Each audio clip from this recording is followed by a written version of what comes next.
Kitch and Neeil here this afternoon. Well, MENA Khan is one of the top leading fintech influencers and thought leaders. He's the chairman of the MENA Fintech Association and advisor to leading fintechs. He's awarded as MENA's future fintech leader by the Central Bank of the UAE and Abu Dhabi's global market, and he's strategically partnered with regional regulators and central banks to establish a robust fintech framework. And he's joining us here in the studio. MENA Khan, thank you very much. Thank you for having me. We'll spin that, just talk into the microphone so we can hear you properly.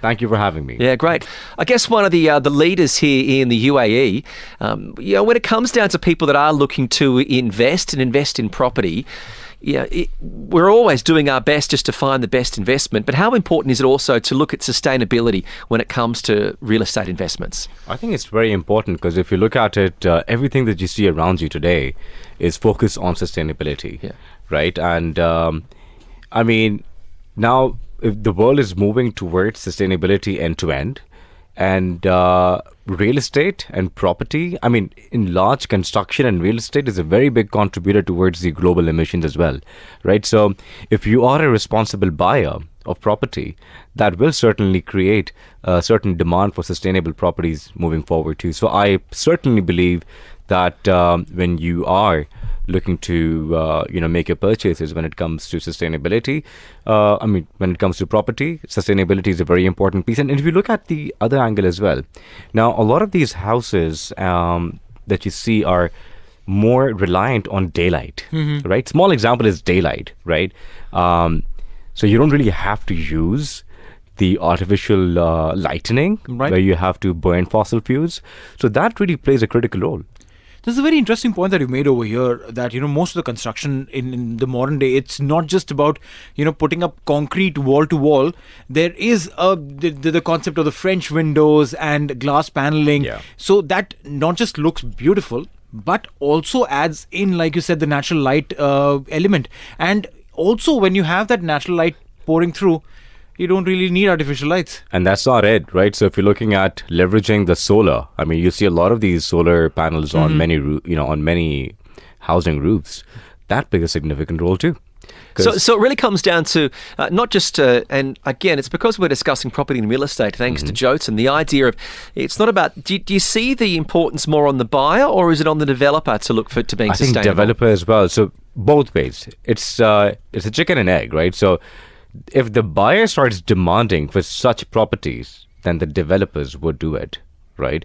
Now, I'm going to give you a stat. So 31% of the global emissions when it comes to sustainability in large is driven by the cement, steel, and chemical production industries, right? So if you look at it, it plays a significant role. So on the developer as well, I mean, it's how they design their new buildings as well. So, and then sustainability is not just about using green or environmental friendly materials. It's also about understanding the future risk that your potential buyer is going to face. So if you look at the floods that we had lately, right, that was a prime example of what climate change is doing, right? So what this basically does is that this has brought awareness amongst the buyers as well. Now they're like looking to, and I'm sure many buyers would be like, hey, listen, do you have any risk mitigation for in case if we have a flood? What do you do? This is an interesting thought because, normally whenever we think of risk mitigation in tall towers or apartments, the first thought obviously comes is the fire hazard. That how will you mitigate fire? Because we've seen a bunch of tall towers here in Dubai. I live in one, and there was one little scare that happened and we had to come down running from the 49th floor. I mean, I did 7 days of cardio worth of exercise in that one day. But yes, the other scare now, the other thought now is obviously about floods and how to mitigate those risk aversion thoughts. How do we put into place? But when some things like these, and these are not everyday occurrences, you do plan for a rainy day. And that's what even financial planning is all about, planning for the rainy day. Correct. So in some proportion or some portion of your rainy day planning, real estate also comes into the mix, isn't it? Yeah. How much of it is a certainty for everyone? Because one can always say, hey, it's an old school thought. to invest in real estate. Like my grandfather, my forefathers would say, the first investment should be your house. Bricks and mortar. Bricks and mortar, right? But in today's time and age, I The don't sense have of enough security. But I don't have enough money in my pocket to actually pay the down payment. So my first investment ideally would be, say, if nothing else, mutual funds. Or if I'm a little more, challenging from nature or adrenaline junkie, I'll probably put in Bitcoin. I was about to say that. There you go. See? So how do you balance all of that thought and the kind of mix that you need to have? Well, it all depends on the risk that you can take, right? So you're right. Not everyone can afford to buy a property. Fair. Right off the bat, right? But there are many ways to do that. If you really believe in the investment in property, then there are many fintech companies today that are helping you take a piece of that property, right? So which is companies, this is not a promotional content, but there's a company called Stake that's doing it, and a few others which help you get a small stake in that property.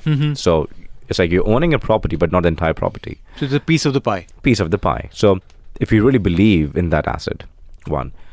Second, always putting in your funds is, personally, I would not really recommend putting all eggs in. It's a very old school and a very normal thought that you don't put all your eggs into one basket. Go to diverse. And then if you're looking to invest into, let's say, mutual funds, great, go for it, as long as you're sure of what you're getting into, what sort of risk you're taking over there as well. Second, digital assets is, of course, it has good and the bad both. Right. Don't get too greedy, as they say. Right. So you got to keep your head, in place, and don't just get too, I would say, taken away with the overall, as they say, the bull market, and then we have the bear markets, of course, and they come in and they really make you cry. So the thing is, especially lately, A profit's a profit. yeah, I mean, try to be smart enough, right? So, I mean, that's the other thing, and then fourth would be that, try to invest into new assets as well. Like, that could be potentially, if you have access and connectivity, you can probably invest into new venture funds as well, or probably invest into new businesses. So I'm talking about like investing into small startups. If you have enough cash, then you do that. And that doesn't really mean that you're, investing, $50,000 or $60,000. It could be as small as $5,000, $10,000 as well, considering you know the persons or know the founders personally. Well, if you do have any questions, you can get in contact with us at 0586861003. You're on the Property and Real Estate Hour thanks to Jotun Paints. Joining us in the studio is Namir Khan, one of the top leading fintech influencers and thought leaders. You've got a great voice for radio. Has anyone ever told you that? It's coming across really well. I nailed it. We've told him like a zillion. Oh, okay. Well, let's forget I said that. TSB. Well, it's good to hear that again. Property and Real Estate Hour powered by Jotun Paints. You can get in contact with us, 0586861003 here on TSB. Our guest in the studio for this hour is one of the leading fintech influencers and thought leaders. He's the chairman of the MENA Fintech Association. Namir Khan is joining us here in the studio. And we've just been talking more about, obviously, sustainability. You mentioned before, Namir, this number of 31% of all the contributions to greenhouse gases in the world come from the cement, come from the manufacturing processes that are associated with real estate. Correct.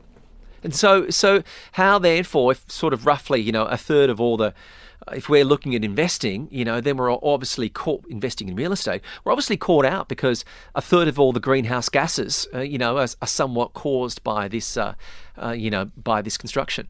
Correct. Now, what I'm going to do is I'm going to break it down first, right? Like typically, what are greenhouse gas emissions that we're looking at right now? So typically, greenhouse gas emissions we're looking at first is the carbon dioxide, which we all know about, like the most, I would say, the famous one of them all. The biggest villain, as we count it as. Yes. And the second one is methane. Let's not forget that as well. So methane emissions are pretty important as well to keep in consideration. And then we're looking at nitrous oxide, the third one too. Now, these are the combinations that we see today, and that's why we say there are 51 billion tons of emissions that we are producing every single year. 51 billion. Yeah. Now, if you were then to break down, I gave you the number of 31%. That was primarily for manufacturing and construction. However, if I was to break down further, now these are very important numbers. Now, from that, 27% comes from electricity generation. right? So that is what we're talking about, the global emissions from burning fossil fuels like coal and natural gas, right? Then we have the agriculture and forestry and land use. So that is around 19%. Over there, we're looking at around, let's say, emissions from livestock, fertilizers, and deforestation. Then we look at transportation, which is 16%. Okay. Okay. So here we're talking about cars, trucks, ships, airplanes, and some of the main contributors. And then the buildings, when it comes to heating and cooling, Right. it's a very important part, right? So 7% of the global emissions come from that as well. So heating and cooling, we're talking about powering our, appliances at home, etc. So if you look at it, that is another important segment that we also need to look at. How are you actually sourcing the energy? I mean, see, sourcing of energy has been a long-standing debate, and this has been a conversation for eons, literally. Yeah. That how do we do it and how to do it in a sustainable fashion? Because UAE as a place has become like a welcoming sphere of sorts for everyone from around the world. Yeah. People are coming in, people are buying properties. With the golden visa happening over here, things have become all the more lucrative for investors who are looking to invest in real estate. Now, while it looks all the more good, but it also brings up that little challenge of producing energy, right? And sustainable energy at large. Yeah. Because more people coming in, which primarily means they'll require more homes, they'll require more electricity, and obviously the diva stocks will go up, which is great for us. But at the same point in time, where do we generate that electricity from? That question will always come through, and is there a sustainable way to handle that? Absolutely, there are many ways to do that. So you're looking at hydro, you're looking at solar, you're looking at nuclear, and UAE by far has been really progressive in terms of taking very progressive actions. As you can see, it's you must have even done shows on that, where UAE is moving away from the oil-based economies, right? So of course that means there's more focus on new forms of energy. So like I mentioned, solar, nuclear, hydro. And the best part is that why I'm so bullish on the UAE itself is because of you must have heard it again many times, and I think everyone talks about it, and all the right and everyone should, because of the leadership, right? So there's this focus of the from the leadership to drive this. So I'll give you one small example over here. You have Expo City over here. Right. If you go into any building on the top floor, and if you just have a look outside, you'll be amazed to see the amount of solar panels that are placed on top of every building. Even if there's a curve on top of the building, you would see a solar panel over there, right?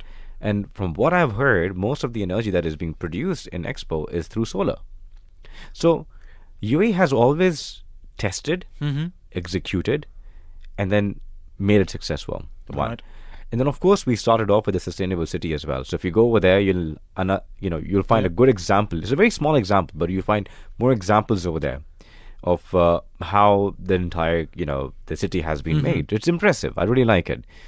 Now on top of it, I would say that in terms of the way so I'll bring it down again to the larger picture. Why UAE is potentially going to lead this space when it comes to sustainable development. One is that there's a global net zero target of 2050.